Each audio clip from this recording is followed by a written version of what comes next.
گندم کی رپورٹ سے آج گندم کے ریٹ میں ملا جلا رجحان دیکھا گیا۔ آج گندم کے ریٹ بہتر تھے پہلے کی نسبت۔ السلام علیکم دوستوں، میں ہوں آپ کا ہوسٹ محمد رامیش اور آپ دیکھ رہے ہیں ہمارے یوٹیوب چینل۔ جو دوست ہمارے چینل پر نئے آئے ہیں ان سے گزارش ہے کہ ہمارے چینل کو سبسکرائب کریں، ویڈیو اچھی لگے تو لائک کریں۔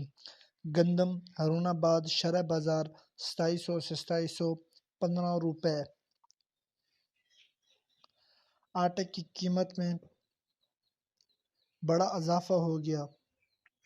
صوبائی دارالحکومت حکومت میں 1650 روپے میں ملنے والا 20 کلو آٹے کے تھیلے کی نرخوں میں اضافہ۔ پشاور میں 20 کلو 1650 روپے والا تھیلا 1800 روپے تک پہنچ گیا۔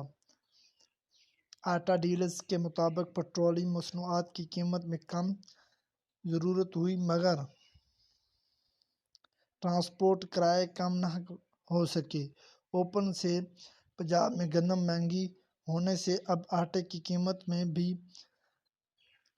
اضافہ۔ آٹا ریٹ بڑھنے کے بعد نابانیوں کی جانب سے روٹی کی نرخ بڑھائے جانے کا امکان۔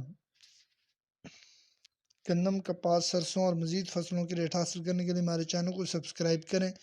ویڈیو اچھے لگے تو لائک کریں۔ Thanks for watching this video. اللہ حافظ۔